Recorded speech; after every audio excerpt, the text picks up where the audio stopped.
Assalamualaikum warahmatullahi wabarakatuh.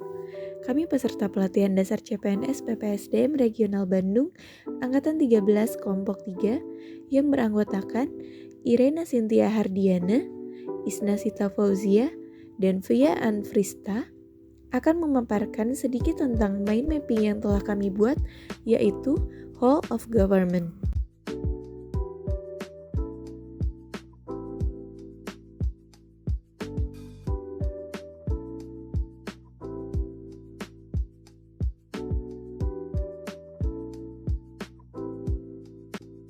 Birokrasi diciptakan sebagai upaya pelaksanaan administrasi dalam pelayanan publik. Selain itu, juga untuk memberikan kemudahan bagi masyarakat dalam mengakses setiap pelayanan dan perlindungan. Rumitnya prosedur terkait dengan pelayanan publik merupakan gejala umum yang telah dihadapi oleh masyarakat Indonesia selama bertahun-tahun. Kebutuhan masyarakat yang semakin meningkat terhadap pelayanan publik membuat pemerintah dituntut untuk melakukan perbaikan, terutama terkait dengan sistem penyelenggaraan pemerintahan dan pelayanan publik. Pelayanan yang cepat dan prosedur yang mudah merupakan harapan masyarakat yang harus dijawab oleh pemerintah untuk memberikan kepuasan publik.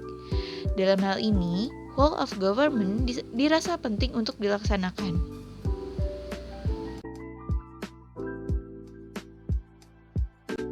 Whole of government adalah sebuah pendekatan penyelenggaraan pemerintahan yang menyatukan upaya-upaya kolaboratif pemerintahan dari keseluruhan sektor dalam ruang lingkup koordinasi yang lebih luas guna mencapai tujuan-tujuan pembangunan kebijakan, manajemen program, dan pelayanan publik.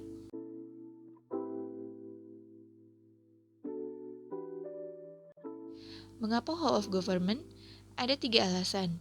Yang pertama, karena adanya dorongan publik dalam mewujudkan integrasi kebijakan, program pembangunan, dan pelayanan agar tercipta penyelenggaraan pemerintahan yang lebih baik.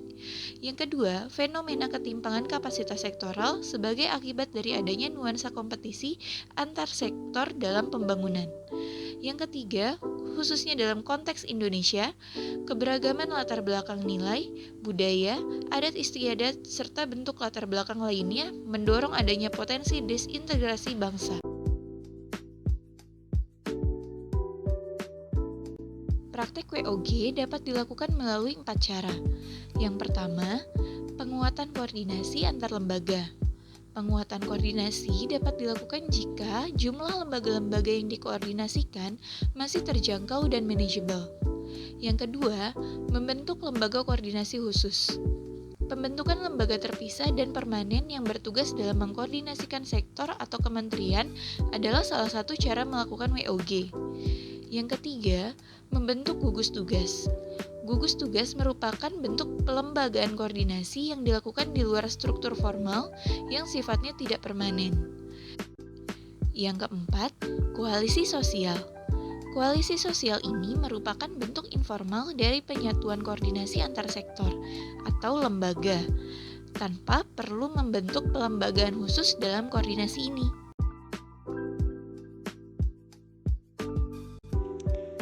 Tantangan dalam praktek WOG. 1. Kapasitas SDM dan institusi. Perbedaan kapasitas bisa menjadi kendala serius ketika pendekatan WOG. Misalnya mendorong terjadinya merger atau akuisisi kelembagaan di mana terjadi penggabungan SDM dengan kualifikasi yang berbeda. 2. Nilai dan budaya organisasi. Nilai dan budaya organisasi pun menjadi kendala manakala terjadi upaya kolaborasi sampai dengan penyatuan kelembagaan. 3. Kepemimpinan. Kepemimpinan yang dibutuhkan adalah kepemimpinan yang mampu mengakomodasi perubahan nilai dan budaya organisasi serta meramu SDM yang tersedia guna mencapai tujuan yang diharapkan.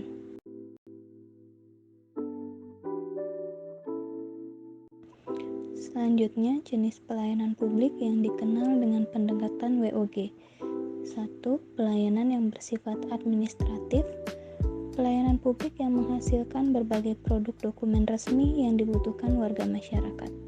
2. Pelayanan jasa, yaitu pelayanan yang menghasilkan berbagai bentuk jasa yang dibutuhkan warga masyarakat, seperti pendidikan, kesehatan, ketenagakerjaan, perhubungan, dan lainnya. 3. Pelayanan barang.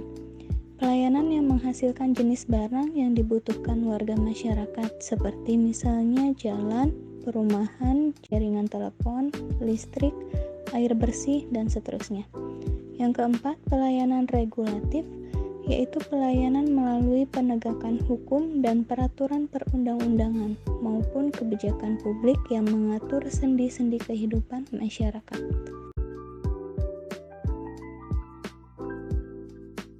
Selanjutnya, pola pelayanan publik. Pola pelayanan publik terdiri dari pelayanan teknis fungsional, pelayanan satu atap, pelayanan satu pintu, pelayanan terpusat, dan pelayanan elektronik.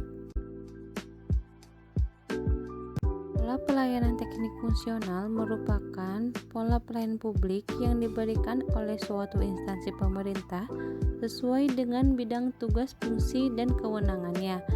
Sedangkan pelayanan satu atap merupakan pelayanan yang dilakukan secara terpadu pada satu instansi pemerintah yang bersangkutan sesuai kewenangan masing-masing. Pola pelayanan satu pintu merupakan pola pelayanan masyarakat yang diberikan secara tunggal oleh suatu unit kerja pemerintah berdasarkan pelimpahan wewenang dari unit kerja pemerintah terkait lainnya yang bersangkutan. Sedangkan pola pelayanan terpusat merupakan pelayanan masyarakat yang dilakukan oleh suatu instansi pemerintah yang bertindak selaku koordinator sebagai pelayanan instansi pemerintah lainnya yang terkait dengan bidang pelayanan masyarakat yang bersangkutan. Sedangkan untuk pola pelayanan elektronik, yaitu pelayanan yang paling maju dengan menggunakan teknologi informasi dan komunikasi dengan memberikan pelayanan yang bersifat elektronik atau online sehingga dapat menyesuaikan diri dengan keinginan dan kapasitas masyarakat tertentu. Di Kota Bogor sendiri, BOG diimplementasikan salah satunya melalui e-government. E-government sendiri merupakan tata kelola pemerintah yang diselenggarakan secara terintegrasi dan interaktif berbasis IT. Penerapan e-government bertujuan untuk meningkatkan kualitas pelayanan publik terutama dalam mempercepat proses dan mempermudah akses terhadap masyarakat. Contohnya, call center 112, MPP Kota Bogor, layanan tanggap COVID-19, dan Pandawa BPJS Kesehatan. Sekian pemaparan dari kelompok kami. Terima kasih atas perhatiannya. Wassalamualaikum warahmatullahi wabarakatuh.